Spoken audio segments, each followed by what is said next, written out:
Hello guys, welcome back my YouTube channel Anjana classes. दोस्तों, daily current affairs श्रृंखला के तहत आज तारीख है 28 अप्रैल 2023।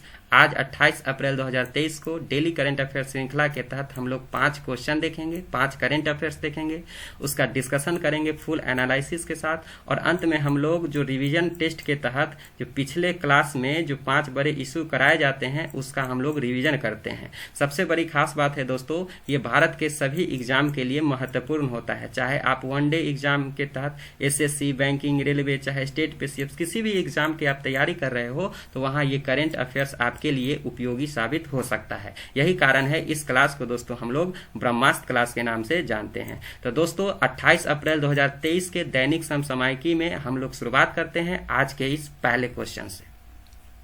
पहला क्वेश्चन है दोस्तों, लॉजिस्टिक प्रदर्शन सूचकांक में भारत का स्थान कौन सा है? यानी लॉजिस्टिक प्रदर्शन सूचकांक जो जारी हुआ है ये कौन जारी किया है और भारत को इसमें कौन सा स्थान हुआ है? सबसे पहले तो आप ऑप्शन देख लो। Option A 139, option B 138, option C 44 और ऑप्शन डी 52। तो इसका आंसर तो दोस्तों ऑप्शन बी हो जाएगा 38। यानी भारत को कितना रैंक मिला है? तो भारत को 38 रैंक मिला है। अब इससे फैक्चुअल जानकारी, इससे जुड़े जो भी फैक्ट हैं उसको समझिए। पहला प्रश्न अगर आएगा, आपसे पूछेगा कि लॉजिस्टिक प्रदर्शन सूचकांक जो है ये जारी कौन करता है, तो आपका जवाब होगा दोस्तों ये जारी करता है वर्ल्ड बैंक, यानी विश्व बैंक के द्वारा ये रिपोर्ट जारी किया जाता है। इस बार जो जारी किया गया है ये कितने देशों, यानी इस सूची में कितने देशों का मूल्यांकन किया गया और भारत का कितने देशों में उसका रैंक 38 है, तो आपका जवाब होगा दोस्तों कि इस साल 139 देश के में भारत का रैंक कितना आया है? 38। यानी टोटल कितना देश का मूल्यांकन किया गया? तो 139 में भारत का रैंक कितना है? तो 38। तो आपके मन में सवाल आएगा कि सर पहला नंबर पे कौन है? तो इसका सही जवाब है दोस्तों कि पहले स्थान पे सिंगापुर और दूसरे स्थान पे फिनलैंड। तो ये तो हो गया फैक्चुअल जानकारी कि लॉजिस्टिक प्रदर्शन सूचकांक में पहले नंबर पे सिंगापुर हो गया, दूसरे नंबर पर फिनलैंड हो गया, और अपना प्यारा देश भारत जो है इस वर्ष जो है कितने स्थान पे आया है? तो 38। तो क्या जो इसके ये प्रथम बार जारी हुआ है ये सूचकांक? तो जी नहीं दोस्तों, ये लगभग 4 वर्षों के अंतराल पे ये इसको जारी किया जाता है। ये 2022 की रिपोर्ट है दोस्तों। अभी जो ये रिपोर्ट आया है 2022 का रिपोर्ट है। इसके 4 साल पहले अगर हम बात करेंगे 2018, तो आपके मन में सवाल आएगा कि 2018 में भारत का रैंक कितना था? तो आपका जवाब होगा दोस्तों 2018 में भारत का रैंक 44 था। यानी पिछले आंकड़ों के आधार पे हम लोग 6 स्थान क्या किए हैं? फायदा हुआ है, यानी कि 6 पायदान हम लोग ऊपर आए हैं। इससे पहले की बात करेंगे 2014 में, तो 2014 में हम लोग का रैंक था 54। इस तरह से आपने क्या देखा कि दिन पर दिन जो रैंक में भारत क्या कर रही है? सुधार कर रही है। यानी भारत का जो रैंक आया है लॉजिस्टिक प्रदर्शन सूचकांक, यानी भारत में का इसमें क्या हुआ है? सुधार हुआ है। अब आपके मन में सवाल आएगा कि लॉजिस्टिक प्रदर्शन सूचकांक है क्या और इसका उद्देश्य क्या होता है? तो दोस्तों, अगर हम उद्देश्य की बात करेंगे तो इसका उद्देश्य होता है अंतिम छोर तक त्वरित वितरण करना, साथ ही परिवहन से संबंधित कोई भी चुनौतियां हैं तो उसको समाप्त करना। अब इसको आप लोग ऐसे समझो, आप लोग को मालूम है कि भारत के अर्थव्यवस्था में सबसे बड़ा अर्थव्यवस्था को, किसी भी देश की अर्थव्यवस्था को अगर सुचारू रूप से सही ढंग से चलाना है तो उसमें परिवहन एक अहम रोल होता है। यानी अगर आप कहीं भी किसी चीज का उत्पादन करते हो तो उत्पादन करने से लेकर उपभोक्ता तक, यानी इसका उपयोग करने वाले व्यक्ति तक पहुंचाना सबसे बड़ा चुनौती होता है, और इसको पहुंचाने के लिए परिवहन जो है एक महत्वपूर्ण माध्यम होता है। बिना परिवहन के अर्थव्यवस्था में सुधार करना और अर्थव्यवस्था को ऊंचाई तक पहुंचाना किसी भी देश के लिए चुनौती होता है। तो आए दिन आप लोग देखते होंगे कि परिवहन में भारत में कई प्रकार की चुनौतियां होती है। तो उसी चुनौतियों से संबंधित जो भी चुनौतियां हैं, परिवहन से संबंधित जो भी चुनौतियां हैं, तो उसको समाप्त करना और साथ ही साथ अंतिम छोर तक त्वरित वितरण, यानी जो उत्पादन करने वाला है, उत्पादन करने से लेके और उसको उपभोक्ता तक पहुंचाने के लिए जो त्वरित वितरण, कितना जल्दी से जल्दी उपभोक्ता तक किसी वस्तु को पहुंचाना है, तो यही इसका मेन उद्देश्य होता है लॉजिस्टिक प्रदर्शन के लिए। यानी इसमें आपको परिवहन से संबंधित जो भी चुनौतियां हैं उसको समाप्त करना है। जैसा कि आप लोग यहाँ पे देख रहे होंगे नरेंद्र मोदी भारत के प्रधानमंत्री 2021 में क्या किया था कि लॉजिस्टिक लागत को कम करने के लिए और अर्थव्यवस्था को बढ़ावा देने के लिए एक राष्ट्रीय मास्टर प्लान नीति पीएम गति शक्ति पहल की घोषणा की थी। इसको याद रखिएगा। माने नरेंद्र मोदी ने 2021 में किस चीज को कम करने के लिए, ऐसा क्या है कि परिवहन के कारण ही क्या होता है, भारत में अर्थव्यवस्था में लागत बहुत ज्यादा होता है और किसी भी अर्थव्यवस्था को बढ़ाना यानी किसी भी देश का उद्देश्य ये होता है, चाहे किसी भी बिजनेसमैन का, कि हम क्या करें, लागत मेरा कम हो और मुनाफा ज्यादा हो। तो लागत को कम करने के लिए पीएम गति शक्ति प्लान की क्या हुआ था, पहल हुआ था, जिसके तहत मोदी जी ने 2022 में राष्ट्रीय लॉजिस्टिक नीति यानी इसे शॉर्ट फॉर्म में कहते हैं एनएलपी की शुरुआत की थी, जिसका जो मकसद था तेजी से सामान पहुंचाना। इसका हम लोग चर्चा किए थे, तेजी से सामान पहुंचाना, परिवहन संबंधी जो चुनौतियां हैं उसको क्या करना, खत्म करना, इसका भी हम लोग डिस्कस कर दिए हैं। और विनिर्माण क्षेत्र के लिए समय और धन को बचाना, यानी कहने का अर्थ है कि इसका मेन उद्देश्य होता है कि किसी भी अंतिम छोर तक जो व्यक्ति है उस तक सामान बहुत जल्दी पहुंचाना, परिवहन से संबंधित चुनौतियों को समाप्त करना, जिससे क्या होगा, समय भी बचे और धन भी बचे। तो इसके लिए जो है भारत दिन पर दिन इसमें क्या कर रहा है, सुधार कर रहा है। तो विश्व बैंक कि इस रिपोर्ट के आधार पर बोला गया है कि भारत को इस सूची में सुधार का सबसे बड़ा कारण है आधुनिकीकरण और डिजिटलीकरण। यानी भारत अगर इस प्रदर्शन में साल 2 साल अगर सुधार कर रहा है तो उसका कारण है आधुनिकीकरण और डिजिटलीकरण।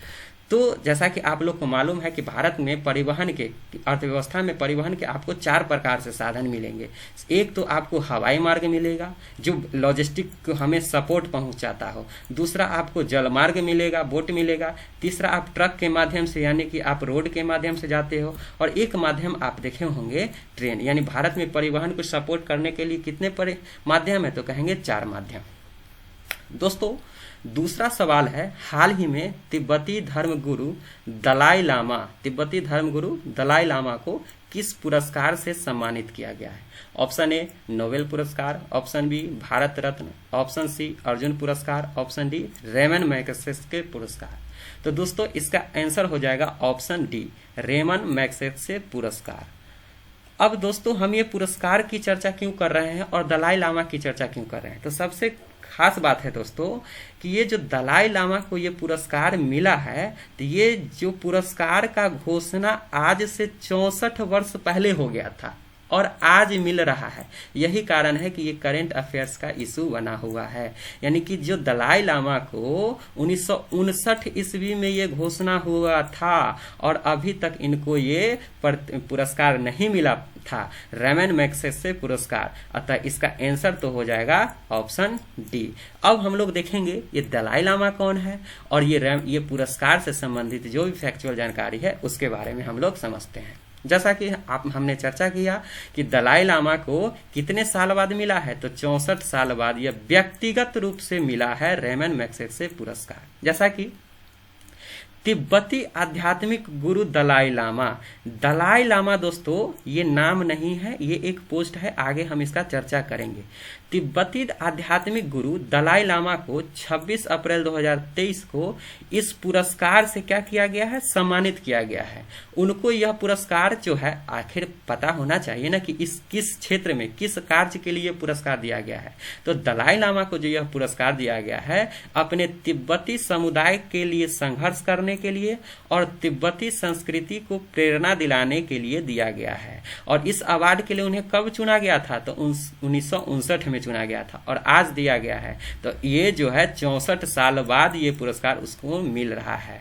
लेकिन जब 1959 में चुना गया था उस समय चीन की वजह से, चीन ने क्या किया था, तिब्बत पे अधिकार करके, यानी चीन की वजह से यह क्या हुआ था कि यह जो दलाई लामा है वो भाग कर कहाँ आके शरण लिए थे, तो कहाँ शरण लिए थे, तो भारत में शरण लिए थे। यही कारण है कि यह पुरस्कार लेने के लिए वो नहीं जा सके थे। यानी जब घोषणा हुआ था कि इनको पुरस्कार दिया जाएगा तो उस दौरान चीन में आंतरिक कलह, यानी तिब्बत में आंतरिक कलह के दौरान चीन के हस्तक्षेप के बाद इनको तिब्बत से भागना पड़ गया था और ये भारत में आज तक शरण ले लिए थे। यही कारण ये पुरस्कार लेने के लिए नहीं गए थे। लेकिन अब 64 साल बाद ये रेमन मैग्सेसे पुरस्कार की टीम दलाई लामा को हिमाचल स्थित उनके घर घर पर यह पुरस्कार देने के लिए क्या कही है, पहुंची है। सबसे खास बात है कि दलाई लामा को कोई भी आज तक पुरस्कार मिला है तो किसी भी इंटरनेशनल अवार्ड की बात करेंगे तो दलाई लामा को मिलने वाला ये पहला इंटरनेशनल अवार्ड था। अब जो इससे जुड़े फैक्चुअल जानकारी है वो भी यहाँ आप लोग नोट डाउन कर सकते हैं, आप इसको देख सकते हैं। इतना जितना बात हमने आपको बताया वही यहाँ पे लिखा हुआ है। अब हम लोग समझते हैं कि ये रेमन मैग्सेसे अवार्ड जो है ये क्या होता है। दोस्तों ये रेमन मैग्सेसे अवार्ड जो है एक व्यक्ति के नाम पर दिया जाने वाला पुरस्कार है। इसे एशिया का नोबेल पुरस्कार कहा जा सकता है। पूरे विश्व का सबसे बड़ा पुरस्कार की बात करें तो नोबेल पुरस्कार होता है, लेकिन इसको हम एशिया का नोबेल पुरस्कार कहते हैं। जैसा कि आप लोग देख रहे होंगे रेमन मैग्सेसे जो अवार्ड है ये फिलीपींस के 7वें राष्ट्रपति, अब हम आपको मैप पे दिखाएंगे कि फिलीपींस कहाँ है। एशिया में एक बसा देश चीन के दाहिने तरफ जिसका नाम है फिलीपींस। फिलीपींस के 7वें राष्ट्रपति रेमन मैग्सेसे की याद में दिया जाता है। ये जो पिक्चर आप देख रहे हैं ये दलाई लामा का नहीं है दोस्तों, जिनके नाम पे ये पुरस्कार दिया जाता है ये फिलीपींस के 7वें राष्ट्रपति थे। इसका जो स्थापना इस पुरस्कार का हुआ था 1957 ईस्वी से, यानी सोचो आप 1957 ईस्वी से ये पुरस्कार देना प्रारंभ हुआ और इसके 2 वर्ष बाद जो ये पुरस्कार की घोषणा हुआ था दलाई लामा को देने के लिए, लेकिन संजोग से चीन के दखलंदाजी के बाद ये पुरस्कार लेने के लिए नहीं जा पाए थे। इसमें ये जो पुरस्कार दिया जाता है सामाजिक सुधार के क्षेत्र में जो अच्छा काम करता है उसे यह पुरस्कार दिया जाता है, जिसे एशिया का नोबेल पुरस्कार भी कहा जाता है। मैंने चर्चा कर दिया है जो ये जो रेमन मैग्सेसे पुरस्कार है इसे एशिया का नोबेल पुरस्कार कहा जाता है। इस पुरस्कार की स्थापना के पीछे फिलीपींस सरकार का तो हाथ है ही, साथ ही साथ एक सोसाइटी आप लोग याद रखो कि जो रेमन मैग्सेसे पुरस्कार होता है फिलीपींस सरकार के साथ साथ और कौन सहयोगी है तो रॉकफेलर सोसाइटी। ये सोसाइटी अमेरिका के न्यूयॉर्क शहर में स्थित है। अब आपके मन में सवाल आएगा क्या सर कोई भारतीय को आज तक मिला है ये पुरस्कार की नहीं? तो इसका जवाब है दोस्तों भारतीयों को मिला है, और भारतीयों को ये पुरस्कार जब स्थापना हुआ था उसके 1 वर्ष बाद ही मिला था 1958 ईस्वी में आचार्य विनोबा भावे। यानी प्रथम बार ये पुरस्कार किस भारतीय को दिया गया था तो विनोबा भावे को सामुदायिक नेतृत्व के लिए। और जितना भी नाम यहाँ देख रहे हैं ये वही नाम है जो मूल रूप से पूर्ण रूप से भारतीय हैं। अंतिम वर्ष में लास्ट हम बात करेंगे 2019 में पत्रकार रवीश कुमार को यह पुरस्कार दिया गया था। तो इतने पुरस्कार भारतीय व्यक्ति को दिए गए हैं। अब आपके मन में सवाल आएगा कि सर ये दलाई लामा कौन है? तो दलाई लामा कौन है, इनका क्या इतिहास है, दलाई लामा क्या किसी का नाम है? ये जितना भी आपके मन में गुत्थी उपज रहे होंगे इसके लिए प्रॉपर मैंने एक वीडियो जो है हम अपने चैनल पे ऑलरेडी बना दिया है। जो लोग अगर दलाई लामा के इतिहास को देखना चाहेंगे वो ये दलाई लामा के इतिहास को क्या करेंगे मेरे चैनल्स पे जाके उसको देख सकते हैं। जैसा कि मैं कुछ उसका दिखाना चाहता हूं, ये जो दलाई लामा जो आप देख रहे हैं इनके इतिहास के बारे में मैंने अपने चैनल पे क्या किया है प्रॉपर एनालिसिस किया है। तो अगर छोटे से जानकारी में के तहत मैं देखूं तो दलाई लामा जो है ये किसी व्यक्ति का नाम नहीं है बल्कि तिब्बती धर्म तिब्बती बौद्ध धर्म के सबसे ये एक प्रकार का आप समझो पोस्ट है। जिस प्रकार देश में अभी सबसे सर्वोच्च राष्ट्रपति उपराष्ट्रपति प्रधानमंत्री होते हैं इसी प्रकार तिब्बती बौद्ध धर्म के लिए यानी बौद्ध धर्म के सबसे बड़े पोस्ट जो होता है उसे दलाई लामा कहा जाता है। दूसरे सबसे बड़े पोस्ट को पंचेत लामा कहा जाता है और तीसरे सबसे बड़े पोस्ट को मंगोलियाई लामा कहा जाता है। यानी ये दलाई लामा जो है किसी व्यक्ति का नाम नहीं है। अगर व्यक्ति का नाम की बात करेंगे ये जो है अभी 14वें दलाई लामा है। ये बौद्ध धर्म के कितने नंबर के दलाई लामा है तो 14 नंबर के दलाई लामा है और 14 नंबर के दलाई लामा है। और अभी जो ये जो 14 नंबर के दलाई लामा है ये इनका नाम तेंजिन ग्यात्सो, ओरिजिनल नाम की बात करेंगे तेंजिन ग्यात्सो है। जितना भी आपके मन में गुत्थी होगा दोस्तों तो आप इस वीडियो में यानी चैनल्स के इसका डिस्क्रिप्शन में मैं लिंक दे दूंगा, वहां से आप लोग क्या करो इस वीडियो को देख सकते हैं। अगर बात करें कि ये तिब्बत कहाँ है इंडिया कहाँ है तो ये जो बड़ा रेड कलर का मैप देख रहे होंगे मैप दोस्तों ये हम आपका चाइना है। ये मेरा प्यारा देश भारत है। चाइना के इस रीजन में चाइना के आप इस रीजन की बात करेंगे इस रीजन की बात करेंगे तो ये तिब्बत था। ये एक स्वतंत्र देश हुआ करता था पहले, लेकिन 1959 के गृह युद्ध में ये क्या हुआ इस पर चीन ने कब्जा करके इसे अपना बना लिया और तिब्बती बौद्ध धर्म उस समय 14वें जो दलाई लामा है उनको भाग के इंडिया में आना पड़ा था, और इंडिया आकर वो अभी वर्तमान में हिमाचल प्रदेश के धर्मशाला में शरण लिए हुए हैं, और यहीं से जितने भी तिब्बती बौद्ध धर्म है, संप्रदाय है, इसको यहीं से मेंटेन करते हैं। तो आप लोग ये दलाई लामा के बारे में समझ गए होंगे। तीसरा क्वेश्चन है दोस्तों, किस राज्य के विधानसभा चुनाव में पहली बार वोट फ्रॉम होम शुरू किया गया है? Option A Punjab, option B Karnataka, option C Gujarat, option D Kerala. दोस्तों इसका सही आंसर हो जाएगा कर्नाटक। कर्नाटक राज्य सरकार ने यानी कि विधानसभा चुनाव आगामी जो महीनों में विधानसभा चुनाव होने वाले हैं उसके लिए वोट फ्रॉम होम शुरू किया है। इसका मतलब होता है कि घर बैठे आप वोट दोगे, लेकिन ये सबके लिए लागू नहीं हुआ दोस्तों। ये 80 वर्ष से ऊपर वाले व्यक्ति को, और अपवाद में अगर कोई अपंग है, अपाहिज है, दिव्यांग है, इस परिस्थिति में उसको वोट फ्रॉम होम का क्या दिया गया है, सुविधा से लैस किया गया है। जैसा कि आप लोग देखें कर्नाटक पोल्स यानी आगामी विधानसभा चुनाव होने वाले हैं, उसमें 5.3 करोड़ वोटर्स जो हैं वोट फ्रॉम होम्स फैसिलिटी से क्या होंगे, जुड़ेंगे। और बात करेंगे इलेक्शन कमीशन का, तो इलेक्शन कमीशन जो है इसकी चर्चा हमारे संविधान के 324 संविधान के अनुच्छेद 324 से लेकर 329 तक किया गया है। आप लोग को मालूम होगा कि निर्वाचन आयोग जो है, भारत का जो निर्वाचन आयोग जो है, इसे चुनाव आयोग के नाम से भी क्या किया जाता है, जाना जाता है, और अंग्रेजी में इसे इलेक्शन कमीशन कहा जाता है। यह एक स्वायत्त संवैधानिक संस्था है, यानी कि देखिए संवैधानिक संस्था किसे कहते हैं, जिसका वर्णन संविधान में कहीं ना कहीं किया गया है। तो संविधान में कहाँ किया गया है वर्णन, 324 में, संविधान के आर्टिकल 324 में। इसी प्रकार ये संवैधानिक संस्था है। और आगे देखा है स्वायत्त, यानी ये ऑटोनोमस है, कहने का अर्थ है ये इस पर किसी का कंट्रोल नहीं है, ये स्वायत्त है, स्वतंत्र है, जिसका मुख्य कार्य होता है भारत में संघ और राज्य में यानी कि देश और राज्य में के जो चुनाव प्रक्रियाओं का क्या करना, संचालन करना। इसके साथ ही चुनाव आयोग देश में लोकसभा का चुनाव कराती है, राज्यसभा का चुनाव करती है, राज्य विधानसभा चुनाव, राष्ट्रपति और उपराष्ट्रपति के चुनाव का क्या करता है, संचालन करता है। अब आपके मन में सवाल आएगा कि ये इलेक्शन कमीशन का क्या कार्य है और अधिकार। दोस्तों कार्य और अधिकार को अगर हम डिस्कस करें तो ये बहुत लंबा जा सकता है वीडियो। संक्षेप में हम लोग देखें तो निर्वाचन आयोग मुख्य रूप से राष्ट्रपति, उपराष्ट्रपति, संसद तथा राज्य विधानसभा के चुनाव का क्या करता है, पर्यवेक्षण करता है, निर्देशन करता है तथा आयोजन कराने का काम करता है। ये सब काम कौन करता है, तो कहेंगे ये काम इलेक्शन कमीशन कराता है। कुछ मुख्य काम की बात करेंगे और अधिकार, ये तो इसका काम हो गया। कार्य क्या क्या करती है, राष्ट्रपति, उपराष्ट्रपति इत्यादि का चुनाव कराती है। अगर अधिकार की बात करें दोस्तों तो इसका काम आप जो देखते हैं वोटर लिस्ट, निर्वाचक नामावली, ये तैयार करने का काम किसका है, निर्वाचन आयोग का है। इसके साथ जो भी देश में राजनीतिक दल, चाहे राष्ट्रीय पार्टी, क्षेत्रीय पार्टी, उसका पंजीकरण करना, रजिस्ट्रेशन करना, ये भी किसका काम है, तो इलेक्शन कमीशन का। उसे मान्यता प्रदान करना, मान्यता रद्द करना, ये सब का सब अधिकार किसका है, इलेक्शन कमीशन का।